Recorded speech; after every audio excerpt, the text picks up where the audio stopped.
ஓம் சரவண பவ. பாலும் தெளிதேனும் பாகும் பருப்பும் இவை நாளும் கலந்துனக்கு நான் தருவேன். கோலம் செய்துங்க கரிமுகத்து தூமணியே, நீ எனக்கு சங்கத்தமிழ் மூன்றும் தா. நெக்ஸ்ட் அன்பர்கள் அனைவருக்கும் ஆர்த்திய சொர்ணலக்ஷ்மி ஆத்ம வணக்கங்கள்.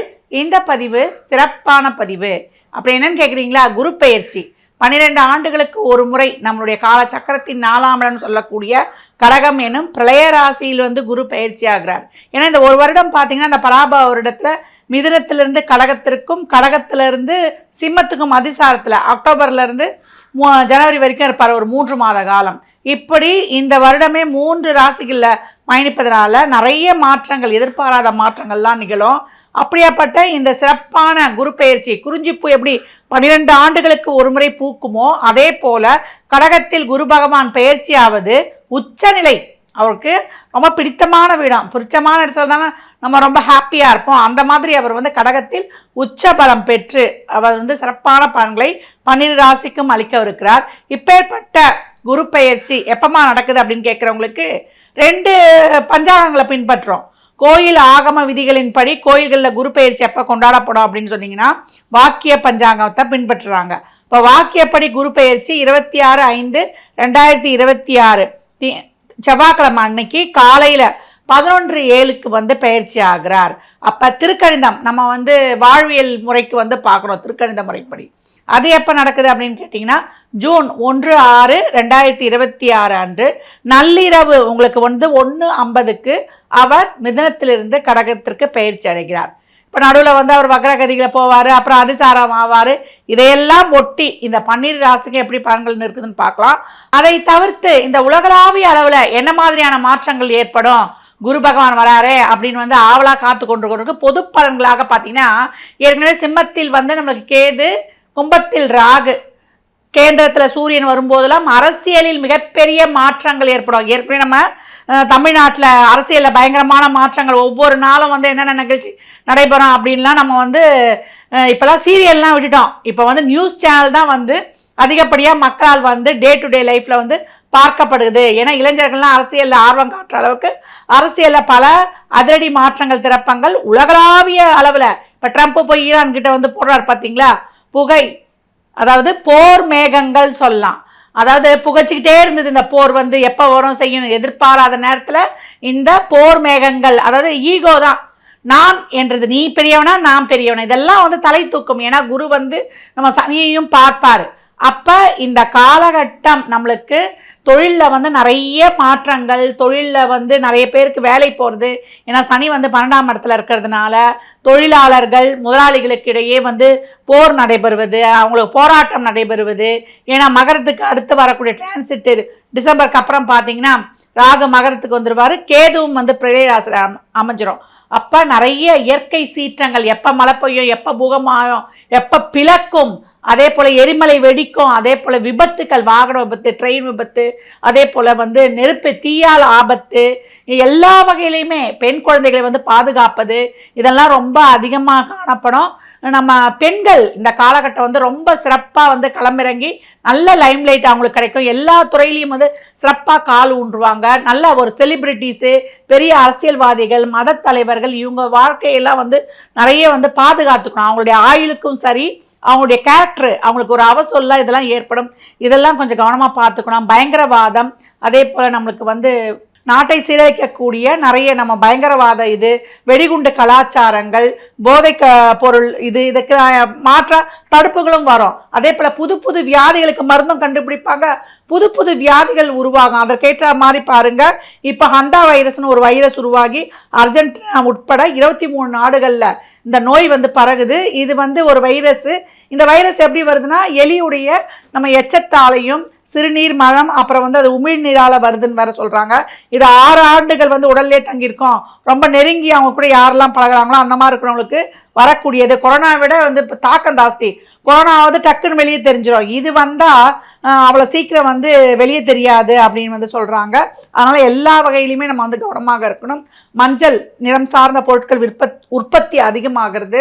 தங்கம் விலையில் ஏற்றத்தாழ்வுகள் காணப்படுவது, நல்ல கடல் சார்ந்த வணிகம், நம்ம பால் உற்பத்தி, கால்நடை, விவசாயம் இதெல்லாம் பெருகுவது, தொழில் துறையில் ரொம்ப சிறப்பாக இருக்கும். அதில் ஊடகத்துறையில் நிறைய வந்து பிரசித்தி பெற்றிருக்கோம். இந்த ஆண்டு வந்து ஏற்றத்தாழ்வுகள் நிறைய இருக்கும். பொதுமக்களுக்கு நிறைய ஒரு விரக்தி என அரசும் பொதுமக்களுக்கும் அதே போல் மத தலைவர்கள், ஆன்மீக தலைவர்கள் இவங்கெல்லாம் வந்து சண்டை போட்டுக்கிறது, அரசியல்வாதிகளுக்குள்ளேயே சண்டை போட்டுக்கிறது, பொதுமக்கள் வந்து போர்க்குடி தூக்குவது, இப்படி நிறைய இக்கட்டான சூழல்கள் எல்லாம் நம்ம எதிர்கொள்ள வேண்டியது இருக்குது. இந்த காலகட்டம் வந்து கருப்பு நிற ஆடுகளை வாங்கி கொடுக்கும்பொழுது உங்களுக்கு இருக்கக்கூடிய அந்த பலவிதமான சிரமங்கள் வந்து நீங்கும். விவசாயிகளுக்கு உதவி பண்ணும் பொழுதும் உங்கள் வாழ்க்கையில் வந்து ரொம்ப சிறப்பான ஒரு இந்த தடங்கல்கள்லாம் நீங்கும். ஏன்னா நிறைய ஏற்றத்தாழ்வுகள் காணப்பட்டாலும் இதெல்லாம் உங்கள் சுய ஜாதகத்தில் எப்படி இருக்கோ அதற்கேற்றாற் போல பலன்கள் மாறுபட போகுது. அப்போ இந்த குரு பயிற்சி, இந்த பராபவ வருடத்தில் வரக்கூடிய இந்த சிறப்பான குரு பெயர்ச்சி, அதாவது உச்சமாகக்கூடிய குரு அன்றாட வாழ்வில் நடத்தக்கூடிய ஒரு சாமானிய மக்கள்லேருந்து சாதிக்கும் மக்கள் வரைக்கும் நிறைய ஏற்றத்தாழ்வுகள் வந்து காணப்படும். அனைத்து வகையிலையும் இதை கடந்து வருவதற்கு தான் சொல்லியிருக்கேன். விவசாயிகளுக்கும் அந்த மாதிரி கருப்பு நிற ஆடுகளை வந்து இந்த கால்நடை வளர்ப்பவர்களுக்கு உதவி பண்ணுவது, வாயில்லா பிராணிகளுக்கு உதவி செய்வது, சேரிட்டி நிறைய வந்து நம்ம தான தர்மங்கள் இயலாதோருக்கு பண்ணுவது, நேர்மையான வழியில் வந்து நடப்பது, கோயில்களில் வந்து புராதன கோயில்களுக்கு போய் உழவார பணி செய்வது, அந்த கோயில்களை வந்து நம்ம புனரமைப்பது, இதெல்லாம் ரொம்ப சிறப்பாக இருக்கும். இதில் என்ன ஒரு வேடிக்கைன்னா ஆன்மீகவாதிகளும் அரசியல்வாதிகளும் இவங்களுமே ஒருத்தருக்கு ஒருத்தர் சண்டை போட்டுக்கொள்வாங்க. அப்போ ஆன்மீகம், அரசியல், அன்றாட இருக்கக்கூடிய பொது ஜனங்கள், அரசியல்வாதிகள் இப்படின்னு பலதரப்பட்ட குழப்பங்களும் நிறைய வந்து சீர்திருத்தங்களும் ஏற்படும், சீர்கேடுகளும் ஏற்படும். இதுகளுக்குள்ளேயே நம்ம வந்து உழன்று நம்ம வந்து வெளிவரக்கூடிய ஒரு இக்கட்டான சூழல். இதை கடந்து வருவதற்கு தான் நம்ம எளிமையான வழிபாடுகள், நம்ம வந்து பரிகாரங்கள்லாம் பின்பற்றி நம் வாழ்வை வளமாக்கி கொள்ளலாம். சிம்ம ராசி சிம்ம லக்னத்திற்கு இந்த குரு பெயர்ச்சி எப்படி இருக்கும் அப்படின்னு பார்க்க இருக்கோம். சிம்ம ராசி தான் ரொம்ப ஆவலோடு காத்து கொண்டிருக்கிறாங்க. ஏன்னா அஷ்டம சனியில் இப்போ குருவும் வந்து ஏதோ 11லேருந்து எங்களுக்கு ஏதோ ஒரு கேடையை மாதிரி எங்களை காத்து கொண்டிருந்தார். இப்போ அவரும் வந்து 12ஆம் இடத்துக்கு போகிறாரு. விரைய குரு விபரீதமாக எங்களுக்கு வந்து வீறுநடை போட வைக்குமா அப்படின்னு வந்து கேட்க வைக்கிறாங்க. உங்களுக்கு நல்ல ஒரு அருமையான பலன்கள் தான் கொடுக்கும். உங்களுக்கு சிம்ம ராசியாக இருந்து லக்னங்கள் வந்து வேறையாக இருக்கும்பொழுது இதில் பலன்கள்லாம் வேரியேஷன் வந்து காணப்படும். ராசி லக்னம் மாறி இருக்கும்பொழுது அப்போ இந்த காலகட்டம் சிம்ம ராசி லக்னக்காரர்களுக்கு ரொம்ப நல்ல பலன்கள். தசாபுத்திலாம் சிறப்பாக இருக்கும்பொழுது 12க்கு குரு வராருனாலே நம்ம வாழ்க்கை தியாக வாழ்க்கைன்னு முடிவு பண்ணிடணும். எதையும் பெரிய எதிர்பார்ப்பு வச்சுக்காமல் உங்களுடைய கடமைகளை மட்டும் திறம்பட செஞ்சுருங்க. இப்போ 5, 8க்குரியவர் 12ஆம் இடத்துக்கு வராரு. மாணவர்களாக இருந்தால் ஒரு காம்படிட்டிவ் எக்ஸாமு, இல்லை வந்து ஒரு படிப்புக்காக முயற்சி செய்வது, இல்லை ஒரு ப்ரமோஷனுக்காக முயற்சி செய்யணும் அப்படின்னாலும் எல்லாத்துலேயும் வந்து கொஞ்சம் எஃபர்ட் போடணும். காதல் போன்ற விஷயங்களில், உறவு சார்ந்த விஷயங்களில் கொஞ்சம் கூடுதல் கவனம் எடுத்துருக்கோங்க. ஆர்கியூமெண்ட் வேணாம், விட்டு கொடுத்து போயிடுங்க. தேவையில்லாதது அது அப்படி ஆகிடுமோ, இது அப்படி ஆகிடுமோ, நாளைக்கு என்ன ஆகிடுமோ அப்படின்லாம் எதிர்காலத்தை நினச்சி கவலைப்பட வேணாம். இறந்த காலத்தை நினச்சும் கவலைப்பட வேணாம். நிகழ்காலத்தில் மட்டும் நமக்கு டே டு டே லைஃப் நடந்தால் போதுன்ட்டு நீங்கள் வந்து லாகவமாக சென்று விடலாம். இந்த காலகட்டம் ஒரு லோன் மூலியமாக உங்களுக்கு வந்து ஒரு நல்ல உதவிகள்லாம் கிடைக்கும். உங்களுடைய சுக சௌகரியங்களை பெருக்கிக் கொள்ளலாம். வண்டி வாகனங்களை பழுது பார்த்து வைத்து கொள்ளுங்கள். படிப்புக்கு வந்து மாணவர்கள் வெளியூர் ஹாஸ்டல் தங்குவது, இல்லை வெளிநாடுகளுக்கு செல்வதற்கான ஒரு லோன்லாம் கிடைக்கும். தாயின் ஆரோக்கியம் மேம்படும். இது வரைக்கும் தாய்க்கு உடல்நிலை சரியில்லை, இல்லை உங்களுக்கே உடல்நிலை சரியில்லைனா கூட நல்ல மருத்துவர்கள் மூலம் உங்களுக்கு அந்த நோய்க்கான ஒரு நல்ல நீண்ட ஒரு நல்ல தீர்வு, நிரந்தர தீர்வு கிடைப்பது. அதே போல் நம்மளுக்கு நல்ல லோன் மூலியமாக உங்களுடைய வாழ்க்கையை ஆக்கப்பூர்வமான செயல்பாடுகளை ஏற்படுத்தி கொள்வது, கடன் இருந்தால் அந்த கடனை கட்டக்கூடியதற்கு ஒரு வழி. எதிரிகள் யாரெல்லாம் இருந்தால் அதை தெரிந்து கொண்டு உங்கள் வேலையை, உங்கள் வேலை செய்கிற இடத்துல இருக்கக்கூடிய பிரச்சனைகளை நீக்கி கொண்டு அமைதியாக சென்று விடுவது. உங்களுக்கு இருக்க ஹையர் அத்தாரிட்டிக்கிட்டலாம் தேவையில்லாத வாக்குவாதம் வச்சுக்காதீங்க.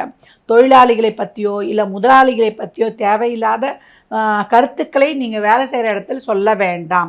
இந்த நேரம் உங்களுக்கு வெளியூர் பிரயாணங்கள், ட்ராவல்லாம் இருக்கும்பொழுதுலாம் ரொம்ப கவனமாக இருக்கணும். விலையுயர்ந்த பொருள்களை வைத்துக்கொள்ளணும். விலையுயர்ந்த பொருட்களை அடுத்தவங்களுக்கு கடன் கொடுப்பது இல்லை நீங்கள் வாங்குவது தவிர்க்கணும். அதே போல் 8ஆம் இடத்தை பார்க்கறதுனால ஒரு 6ஆம் இடம் வந்து திருத்திக் கொள்வது, 8ஆம் இடம் என்பது திருத்திக் கொள்ள முடியாது. இப்போ தேவையற்ற கடன்களை தவிர்ப்பது நல்லது. வண்டி வாகனங்களில் செல்லும்பொழுது கவனம் கட் பண்ணிவிடுங்க. தேவையற்ற கடன்களை வந்து வாங்குவது இப்போ தவிர்க்கணும். வண்டி வாகனங்களில் செல்லும்பொழுது கவனம். வம்பு வழக்கு வியாஜியங்களில் கூடுதல் கவனம். அதே போல் உடல் ஆரோக்கியத்தில் நம்ம ரொம்ப எச்சரிக்கையாக இருக்கணும். ஒரு சின்ன உடல் உபாதையாக இருந்தாலும் உடனே மருத்துவரை ஆலோசனை செய்வது ரொம்ப சிறப்பு. ஏன்னா 8ல் சனி. அப்போ எடுத்து வைக்கக்கூடிய ஒவ்வொரு நகர்வும் ஒவ்வொரு செயலியும் ரொம்ப விழிப்புணர்வாக நிதானமாக கையாளணும். தேவையில்லாத ஒரு பொருளாதார முதலீடு, கவர்ச்சிகரமான பேச்சு நம்பி எடுத்துகிட்டு போய் கொடுத்துருது.